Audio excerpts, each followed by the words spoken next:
Iris health services limited multi speciality হাসপাতাল। বিরল চিকিৎসার জন্য আর বিদেশে যাওয়ার দরকার নেই, দেশেই চিকিৎসার সুবিধা। চিকিৎসকদের উপর বিশ্বাস ও আস্থা নিয়ে সুদূর চেকোস্লোভাকিয়া থেকে কলকাতায় বাবাকে নিয়ে আসেন চিকিৎসার জন্য। মেয়ে এস বসু তার অসুস্থ বৃদ্ধ বাবাকে নিয়ে 6ই অগস্ট বাঘাযতীন আইরিস হাসপাতালে আসেন। ইউসিনোফিলিক ডুওডেনাল স্ট্রাকচার নামক একটি বিরল রোগে ভুগছিলেন ওই রোগী।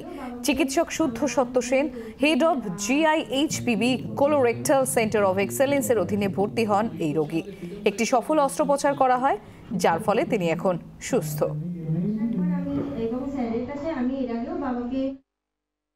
চেষ্টা করতে তো ক্ষতি নেই, চেষ্টা করব তবেই তো পাস বা ফেল হবে। ফেল করলে শিখবো, আবার চেষ্টা করব, পাস করলে জানবো যে সম্ভব। সো ওই দিনটাই দেখতে চাই যেখানে বেঙ্গলের সারা পৃথিবী থেকে পেশেন্ট আসবে, আমার ওটাই টার্গেট। ওনার যেটা ছিল eosinophilic gastroduodenal structure with chronic pancreatitis dual pathology. ওনার মেয়ে চেকোস্লোভাকিয়া থেকে এসেছিল শুধু আমাদের কাছে অপারেশন করাবে বলে। এটার ফলে খাদ্যনালীটা পুরো শুকিয়ে বন্ধ হয়ে গেছিল, এত টাইট যে মেডিসিন বা অন্য কোনো মেথড এটা খোলা সম্ভব ছিল না। আমরা আদারওয়াইজ সেটা করতাম, যার ফলে আমাদের অপারেশন করে D2 গ্যাস্ট্রিক সার্জারি করতে হয়েছে, প্লাস বাইপাস করতে হয়েছে। এখন উনি পুরো খেতে পারছেন, সুস্থ আছেন, ওয়েট গেইন করছেন, ভালো আছেন। আমি এখন খুব ভালো আছি, হ্যাঁ খেতে পারছি, না কোনো অসুবিধা হচ্ছে না। বিদেশে যাওয়া তো আমি জানি না যে কি হবে, কিন্তু আমি ওনার ব্যাপারে আমি খুব একদম কনফার্ম। এর আগে আমার একটা গলব্লাডার অপারেশন হয়েছিল, একদম সুস্থ হয়ে গেছিল কয়েকদিনের মধ্যে। তা আমি একদম কনফার্ম ছিলাম যে উনি ছাড়া আমার কোনো এই নেই, গতি নেই।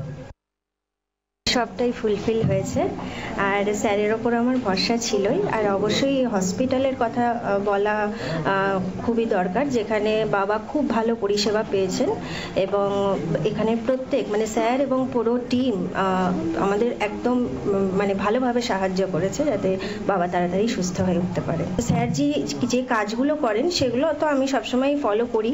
আর স্যারের সাথে যেহেতু আমি বলছি যে বাবা অনেক দিন থেকেই স্যারের পেশেন্ট, তো ওল্ড পেশেন্ট যেহেতু, তো আমি স্যারের ওপর আমার এবং বাবার এবং পরিবারের প্রত্যেকের সম্পূর্ণ ভরসা ছিল এবং আছে।